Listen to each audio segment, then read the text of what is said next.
Bonjour, premier exercice sur les sphères. Donc vous avez ici un exercice où on doit montrer que deux sphères sont tangentes et ensuite déterminer l'équation du plan tangent commun à ces deux sphères.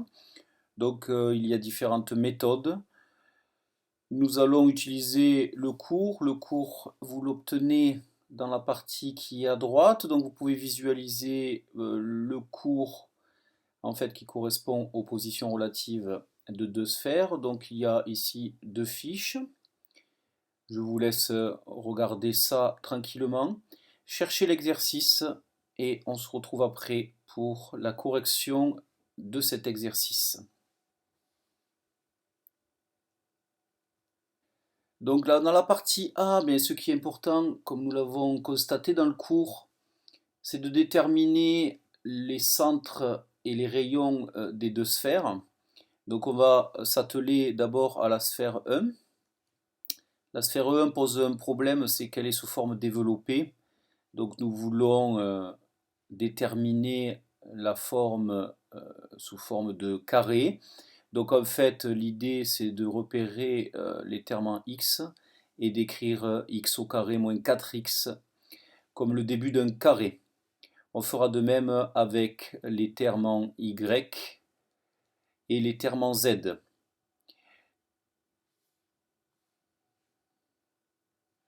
Voilà, nous utilisons les identités remarquables. On sait que x au carré moins 4x plus 4, c'est égal à x moins 2 au carré. Donc du coup, x au carré moins 4x, c'est le début du carré de x moins 2. On fait la même chose avec les y. Y au carré moins 12y plus 36, eh bien c'est le carré de y moins 6. Et du coup, y au carré moins 12y, c'est le début du carré de y moins 6. Et de même avec z. Ainsi, on a l'équation sous forme de carré de la sphère S1. Et on va déterminer immédiatement eh bien, le centre et le rayon. Voilà, après simplification, nous avons ici l'équation de la sphère 1. Le centre de cette sphère, eh bien, il est donné par les valeurs qui sont ici, d'après le cours. Donc on a ici une abscisse qui vaut 2, une ordonnée qui vaut 6 et une cote quand vous avez un plus qui est donc moins 3. Le rayon, c'est la racine carrée du terme constant que je mets à droite dans l'équation. Donc c'est-à-dire que ça vaut 2. Maintenant, je vais m'atteler à la sphère 2. La sphère 2, c'est immédiat. Elle a un centre de coordonnées 0, 0, 0. Donc, c'est le centre du repère. Et un rayon qui vaut 9.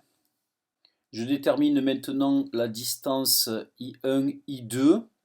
Et ensuite, je vais me servir du cours. Voilà, j'ai déterminé la distance I1, I2 qui vaut donc 7. C'est la racine carrée dans un repère orthonormé.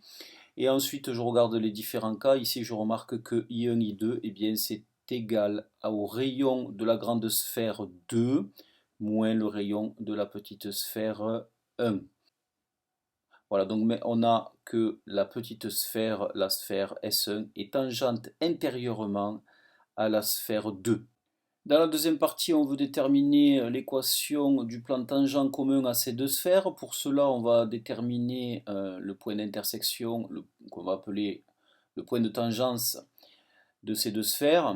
Et ensuite, on aura un vecteur normal à ce plan tangent qui va être donné par vecteur directeur de la droite I1, I2. Donc on peut prendre comme vecteur directeur eh bien, ce vecteur-là, I2, I1, ça va être vecteur normal au plan pi, le plan pi étant le plan tangent. Voilà, nous avons ici déterminé une équation paramétrique de la droite I1, I2 grâce à un de ces vecteurs directeurs et aussi grâce au fait que cette droite passe par le centre du repère de coordonnées 0, 0, 0. Voilà, donc le point de tangence va vérifier un système que nous allons résoudre grâce à la calculatrice.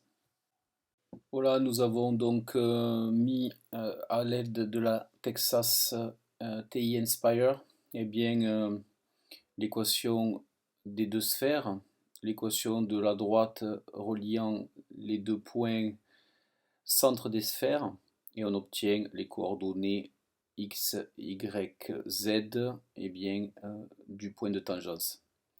Voilà, nous venons de déterminer les coordonnées du point de tangence. Le plan π, eh bien, c'est un plan qui passe par le point A et qui est dirigé par le vecteur nπ que l'on vient de déterminer à ce niveau-là.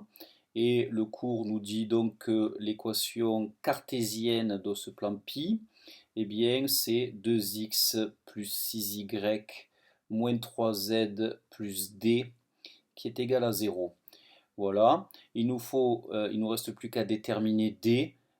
Le point A appartient au plan π, donc ces coordonnées vérifient l'équation de π. Ça nous permet de déterminer d.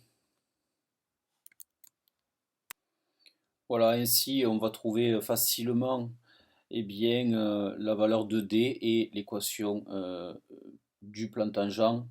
L'équation n'étant pas unique, on dira plutôt une équation du plan tangent commun à ces deux sphères. Voilà une résolution qui se sert du cours. On aurait pu aller plus rapidement pour ce qui consiste à déterminer la tangence entre les deux sphères avec la calculatrice en faisant seulement un solve et en donnant les deux équations des sphères.